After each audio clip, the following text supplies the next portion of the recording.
April 16వ తారీఖు బుధవారం రోజున మధ్యాహ్నం 2:30 తరువాత సింహ రాశి వారితో ఒక వ్యక్తి ఇలా అంటారు.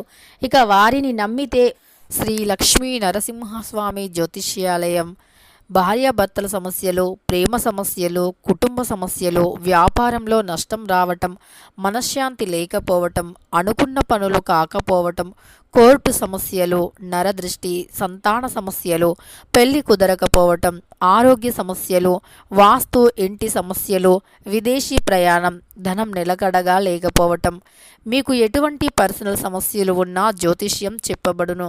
మీ యొక్క ఎటువంటి సమస్యలకు అయినా 100% కూడా పరిష్కారం లభిస్తుంది. ఒక్కసారి జ్యోతిష్యం చెప్పించుకోండి, మీ జీవితాన్నే మార్చుకోండి. వీరి యొక్క కాంటాక్ట్ నెంబర్ వచ్చి 7993422886. నమ్మకంతో సంప్రదించండి. మీకున్నటువంటి ప్రతి సమస్యలను తొలగించుకోండి. ఉన్నది అమ్మటం తప్పదు.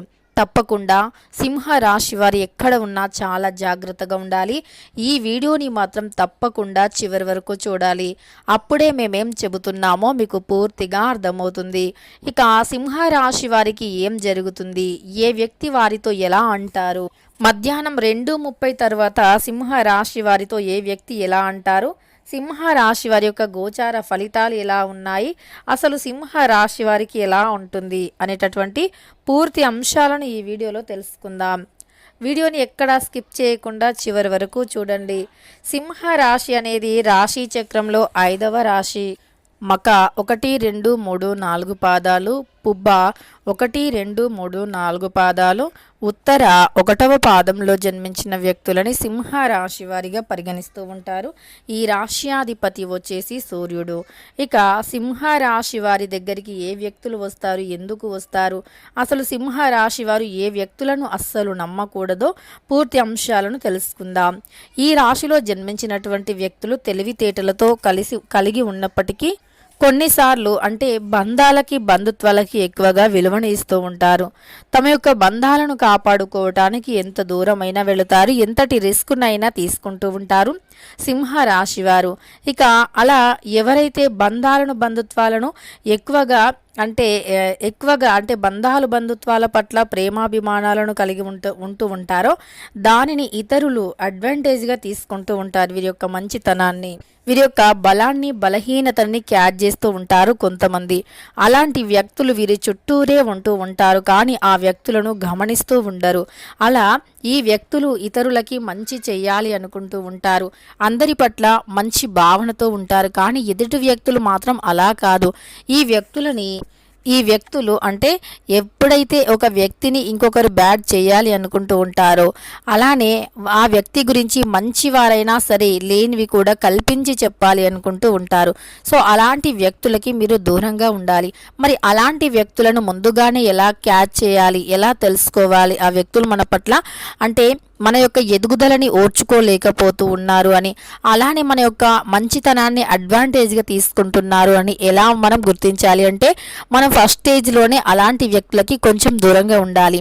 అంటే ఒక చిన్న పొరపాటు జరిగింది, అది అనుకోకుండా జరిగింది అని వారు మీతో చెప్పినప్పుడు మీరు ఆ క్షణం నుండి చాలా కనిపెడుతూ అలాంటి వ్యక్తులకి దూరంగా ఉండాలి.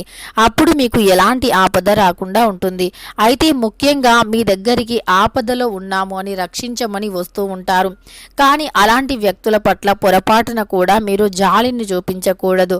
అలాంటి వ్యక్తులకి జాలి, దయ అనేది చూపించటం వల్ల మీకు సమస్యలు వచ్చే అవకాశం అయితే ఉంటుంది. అలాంటి వారిని నమ్మటం వల్ల మీకు ఉన్నది అమ్ముకునే స్టేజ్కి కూడా వెళ్ళిపోతారు. ఎందుకంటే వారు డబ్బు కావాలి అని మీకున్నటువంటి మంచితనాన్ని వారు చాలా ఎక్కువగా ఉపయోగించుకుంటూ ఉంటారు. అంటే తమ వ్యక్తులకి అంటే తమ ఇంట్లో వారికి బాగలేదు అని, డబ్బులు కావాలి అని ప్రతి క్షణం కూడా మిమ్మల్ని డబ్బులు అడుగుతూ ఉండటం, అలానే వారు నటిస్తూ ఉంటారు కూడా. అలాంటి నటనలకి కూడా మీరు పొరపాటున లొంగకూడదు.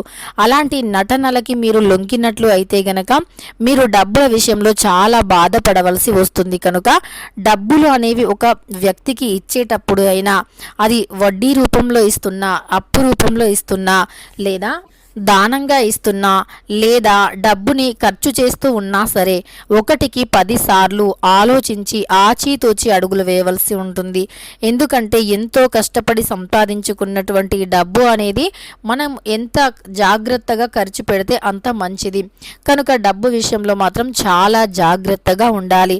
అయితే మీరు ఖచ్చితంగా ఆ వ్యక్తులని నమ్మటం వల్ల అలాంటి వ్యక్తులని పూర్తిగా మీరు నమ్మి మీ యొక్క రహస్యాలను చెప్పటం, మీ సంపాదన ఇంత అంత అని చెప్పడం, ఇలా అలా సంపాదిస్తున్నాము అని చెప్పటం, అంటే మీరు ఏదైతే వ్యాపారం చేస్తున్నారో, ఏదైతే బిజినెస్లో మీరు మంచి లాభాలను పొందుతూ ఉన్నారో ఆ లాభాలను వారితో చెప్పటం వల్ల వారు మీతో పార్ట్నర్షిప్ కావాలి అన్నట్లుగా అంటే నటిస్తూ ఉంటారు. వారి మంచి వారిలాగా మీ పైన కేర్ తీసుకుంటున్నట్లుగా మిమ్మల్ని అంటే మంచిగా ట్రీట్ చేస్తున్నట్లుగా మీ పైన చాలా కేర్ తీసుకున్నట్లుగా చూస్తూ ఉంటారు. కానీ చివరికి వారు మీ యొక్క అన్నీ కూడా తెలుసుకుంటారు. అంటే మీ లాభాలను, మీ పనితీరు అన్నీ తెలుసుకొని చివరికి మీదే పూర్తిగా లాగేసుకునే వరకు కూడా తెస్తూ ఉంటారు. కనుక అలాంటి వారితో మీరు చాలా అంటే చాలా జాగ్రత్తగా ఉండాలి. ఎందుకు సింహరాశి వారికి ఇలా అంటే ఈ రాశిలో జన్మించిన వ్యక్తులు స్నేహాలని కానీ బంధాలను కానీ అంత ఈజీగా వదులుకోరు. బంధాలకి బంధుత్వాలకి ఎక్కువగా విలువని ఇస్తూ ఉంటారు. ఒక్కసారి వారిని నమ్మారు అంటే ఇక అస్సలు వారిని వదిలిపెట్టరు. ఇక ఒకసారి ఒక వ్యక్తితో స్నేహం చేశారు అంటే వారు కొత్త పాత అని ఏది ఆలోచించరు. ఇక వీరు పూర్తిగా నమ్మేస్తూ ఉంటారు.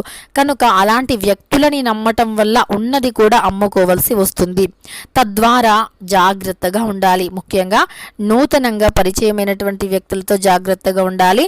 ముఖ్యంగా చెప్పుకోవాలి అంటే ఈ రోజుల్లో అయితే సొంత వారితో కూడా చాలా జాగ్రత్తగా ఉండాలి. ఎవరు ఏ క్షణంలో ఎలా మారుతారో కూడా తెలియని సమాజంలో ఉన్నాము. కనుక సింహరాశి వారు మధ్యాహ్నం 12:30 తర్వాత మాత్రం ఏ వ్యక్తిని కూడా అంటే ఏ వ్యక్తి ఎలా అంటే 12:30 తర్వాత అనే కాదు, ఆ సమయంలో కొంచెం మీకు చెడు కాలం నడుస్తూ ఉంది కనుక ఆ సమయంలో జాగ్రత్తగా ఉండాలి. తదుపరి ఇక మీకు ఎప్పుడైనా సరే మిమ్మల్ని ఎవరు సహాయం కోసం కోరి వచ్చినా ఆ వ్యక్తి గురించి పూర్తి వివరాలు అనేవి తెలియకుండా అంటే డబ్బు సహాయం మాత్రం చేయటం చాలా అంటే ఆలోచించాలి.